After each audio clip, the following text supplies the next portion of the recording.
विद्यार्थियों, पिछले व्याख्यानों में हम विश्वेश्वर स्मृति और मनु स्मृति इन दोनों का संक्षेप में एक समीक्षात्मक अध्ययन कर रहे थे। उसी क्रम में इन दोनों स्मृतियों में जो पुत्रों के प्रकार बताए गए हैं, पुत्र कितने प्रकार के हैं, कौन कौन से हैं और उनका संपत्ति में किस प्रकार से विभाजन है, इसके विषय में हम सामान्य परिचय प्राप्त करेंगे। कि मनु स्मृति में पुत्र शब्द का अर्थ बताते हुए कहा है कि पुम नामनो नरकात अस्मात् त्रायते पितरम सुतः तस्मात् पुत्र इति प्रोक्त है स्वयमेव स्वयंभुवा।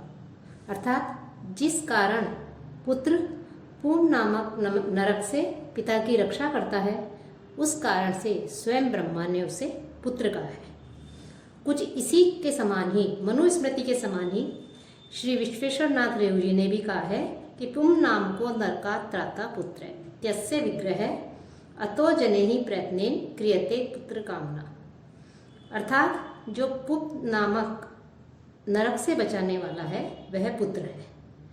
यह इस शब्द की अर्थात पुत्र शब्द की इन्होंने व्याख्या बताई है। इसकी व्याख्या है, इसी से लोग यत्न के साथ पुत्र की कामना करते हैं, पुत्र की इच्छा रखते हैं। तो इस प्रकार से दोनों ही स्मृतियों में जो पुम नामक नरक से जो है मुक्ति दिलाता है, उससे जो है पिता की रक्षा करता है उस नरक से, तो इसलिए उसे पुत्र कहा गया है। और दोनों ही स्मृतियों में पुत्रों के 12 प्रकार के भेद कहे गए हैं कि जिसमें औरस, क्षेत्रस, दत्तक, कृत्रिम, गूढ़ोत्पन्न, कानीन, अपवित्र, सहोड़ज, क्रीत, पौनर्भव, स्वयंदत्त तथा शोध अर्थात पार्श्व, ये 12 प्रकार के पुत्र जो हैं वो माने गए हैं। मनु स्मृति में भी और विश्वेश्वर स्मृति में भी लगभग यही पुत्र माने गए हैं। अब इसमें जो औरस पुत्र है, औरस पुत्र कौन होता है? तो धर्मपूर्वक जो विवाहिता सवर्णा पत्नी है, सवर्णा स्त्री है, उस सवर्णा पत्नी से जो उत्पन्न पुत्र होता है, सवर्णा पत्नी से उत्पन्न पुत्र औरस कहलाता है। और क्षेत्रस और अर्थात सगोत्र या दूसरे सपिंड के द्वारा उत्पन्न जो पुत्र होता है वो क्षेत्रज कहलाता है। साथ ही इसमें पुत्र के प्रकार में ही एक बताया गूढ़ज, अर्थात घर में प्रच्छन्न रूप से उत्पन्न पुत्र कि किसी निम्न जाति के या अन्य जाति के पुरुष संसर्ग के कारण प्रच्छन्न रूप से गुप्त रूप से छुपा उत्पन्न जो पुत्र है वो गूढ़ज कहलाता है। और कानीन कि जिसका विवाह नहीं हुआ है, ऐसी अविवाहिता कन्या से उत्पन्न जो पुत्र होता है वो कानीन कहलाता है और वो माता में है, अर्थात कह सकते हैं कि वो नाना का पुत्र होता है। साथ ही इसमें पुत्रों के इसी क्रम में उन्होंने कहा है कि जो पुनर्भव होता है वो भी इन 12 प्रकार के पुत्रों में ही उसकी गणना उन्होंने मानी है।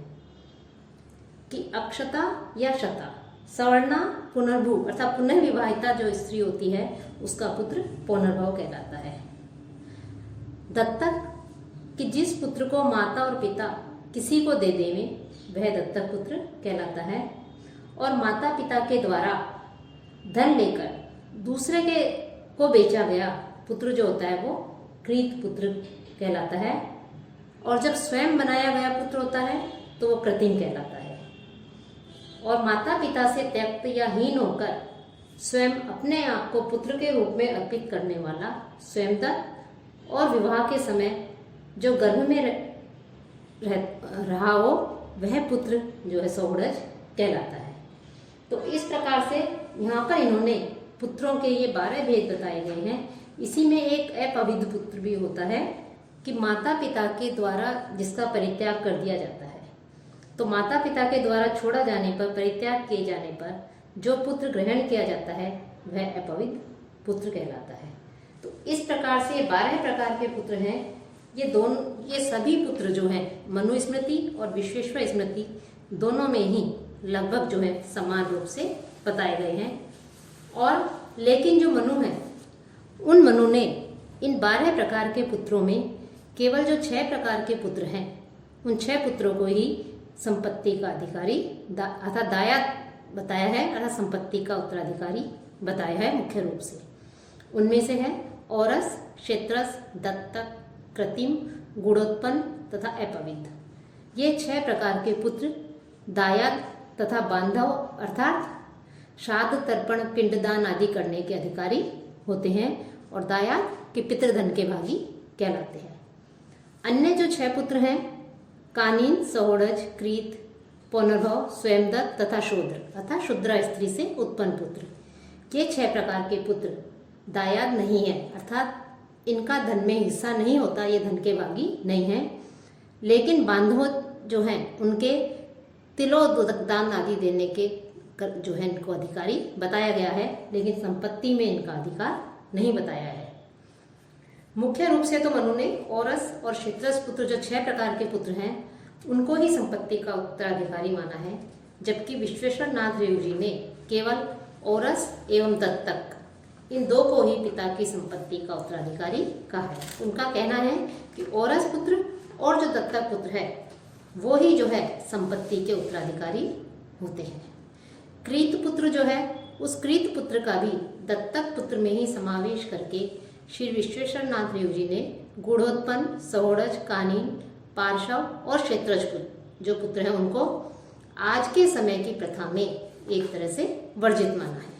तो मनु ने जहाँ 12 प्रकार के पुत्र बताए हैं, उन पुत्रों में जो गुणोत्पन्न, सहोड़ज, कानीन, पार्शव आदि जो पुत्र हैं इन पुत्रों को जो है उन्होंने आज के समय में जो है वर्जित माना है और क्रीत पुत्र का उन्होंने दत्तक पुत्र में ही समावेश कर लिया है। साथ ही परिक्रीत, स्वयं दत्त, अपविद्ध तथा कृत्रिम ये दत्तक या धर्मपुत्र में ही अंतर्भूत मान लिए गए हैं और जो पुनर्भव पुत्र है उसको समय के प्रभाव से इन्होंने मान्यता दी है कि पुनर्भव पुत्र को तो इन्होंने मान्यता दी है, लेकिन अन्य जो गुणोत्पन्न, सहोड़ज, कानीन, पार्शव जो पुत्र हैं इन पुत्रों को इन्होंने जो है मान्यता नहीं दी है। तो इस प्रकार से इन्होंने जो है मनु के द्वारा बताए गए 12 पुत्रों में से केवल जो औरस पुत्र और जो दत्तक पुत्र है उस पुत्र को ही जो है मुख्य माना है और उन दोनों पुत्रों को ही मुख्य रूप से संपत्ति का उत्तराधिकारी माना है। और कुछ पुत्रों को इन्होंने आज के समय के अनुसार, आज के युग में अपने समय के अनुसार जो है उन्होंने उनकी निंदा की है, उनको वर्जित माना है और किसी को जो है उन्होंने समय के प्रभाव से जो है उन्होंने उसको मान्यता दे दी है। जैसे पुनर्भव पुत्र है अर्थात पुनः विवाह करके जो पुत्र उत्पन्न होता है कि स्त्री जो है वो स्त्री अक्षता हो या शता हो अर्थात पहले उस किसी पुरुष के संपर्क से आई हो, में रही हो या नहीं रही हो, उस सवर्णा पुनर्भव स्त्री से, पुनः विवाहिता स्त्री से उत्पन्न जो पुत्र होता है वो पुनर्भव होता है और इस पुत्र को श्री विश्वेश्वर नाथ रेव जी ने मान्य माना है। मुख्य रूप से तो जो संपत्ति है उसमें मनु ने जहाँ इन पुत्रों को अधिकारी माना है, 6 पुत्रों को, ये पितृधन के भागी होते हैं और विश्वेश्वर नाथ रेव ने केवल औरस और दत्तक को ही माना है उत्तराधिकारी जो है। और उन्होंने जो दाय विभाग है अर्थात संपत्ति का जो विभाजन है उस विषय पर जो है जो विश्वेश्वर स्मृति का जो उत्तरार्ध है अर्थात आर्य विधानम जो ग्रंथ है उस ग्रंथ में विस्तार से हमें इस पे विवेचन प्राप्त होता है।